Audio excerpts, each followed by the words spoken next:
இயேசுவில் எனது அன்பிற்குரியவர்களே, உங்களுக்கு என்னுடைய இதயம் கனிந்த வாழ்த்துக்கள், வணக்கம். அன்பானவர்களே, இன்றைய நற்செய்தி மத்தேயு நற்செய்தி 7வது அதிகாரம், இறை வார்த்தைகள் 6 தொடர்ந்து 12 14 முடிய. தூய்மையானது எதையும் நாய்களுக்கு கொடுக்க வேண்டாம், அவை திருப்பி உங்களை கடித்து குதறும். மேலும் உங்கள் முத்துக்களை பன்றிகள் முன் எரிய வேண்டாம், எரிந்தால் அவை தங்கள் கால்களால் அவற்றை மிதித்துவிடும். ஆகையால் பிறர் உங்களுக்கு செய்ய வேண்டும் என விரும்புகிறவற்றை எல்லாம் நீங்களும் அவர்களுக்கு செய்யுங்கள்.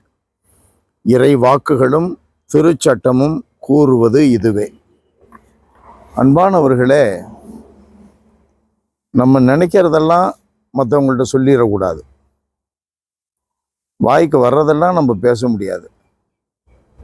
விவாதம் என்று எழும்பொழுது நமக்கு மிக நியாயமான கருத்துக்களையும் கூட சில வேளைகளிலே நாம் நாவடக்கம் உள்ளவர்களாக அடக்கி கொள்ள வேண்டும், சொல்லிவிடக்கூடாது.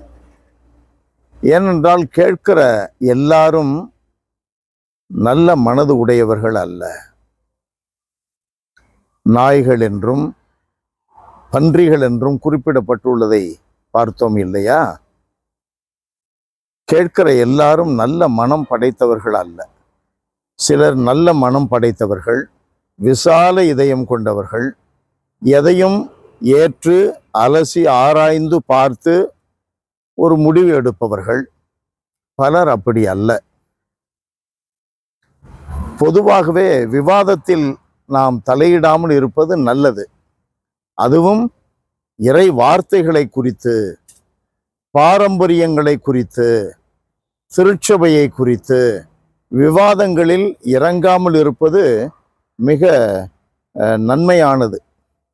காரணம், பாரம்பரியம், திருச்சபையினுடைய புனிதத்தன்மை, ஒரே திருச்சபை, கத்தோலிக்க திரு அவை, இறை வார்த்தைகள் நமக்கு போதிக்கின்றவைகள், அந்தந்த வார்த்தைகள் சொல்லப்பட்ட காலத்தை சார்ந்த அர்த்தங்கள், இவைகளை குறித்து நாம் விவாதம் பண்ணும் பொழுது இதை அறியாதவர்கள், வார்த்தைக்கு வார்த்தை அதை மொழிபெயர்ப்பவர்கள், அர்த்தம் கொள்ளுபவர்கள், நம்முடையவைகளை நாம் பேசும் பொழுது நம்மை முட்டாளாக்கி விடுவார்கள்.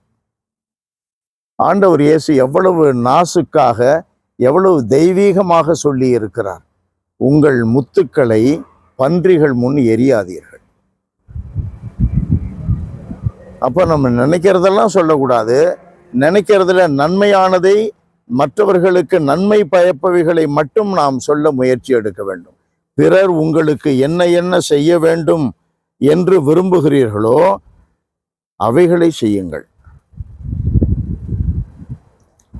எல்லாம் வல்ல இறைவா, நாங்கள் எப்பொழுதும் மற்றவர்கள் நன்மனம் படைத்தவர்களாக இருக்க வேண்டும், நன்மைகளை செய்பவர்களாக விளங்க வேண்டும், மற்றவர்கள் நலமாக வாழ வேண்டும் என்று விரும்புகிறதை போல மற்றவர்களிடமிருந்து அது நமக்கு கிடைக்காது என்பதை நாங்கள் உணர்ந்து கொள்ள ஞானத்தை தந்தருளும். என்னதான் சூழ்நிலை ஆனாலும், என்னதான் கடுமையான கரடுமுரடான பயணத்திற்கான பாதை ஆனாலும் கூட எங்களுடைய வார்த்தையும் எங்களுடைய செயல்களும் நன்மைகள் நிறைந்தவையாக, மற்றவர்கள் நலம் தேடுபவையாக அமைய செய்தருளும். இயேசுவின் பெயரால் மன்றாடுகிறோம் தந்தையே. ஆமென், ஆமென்.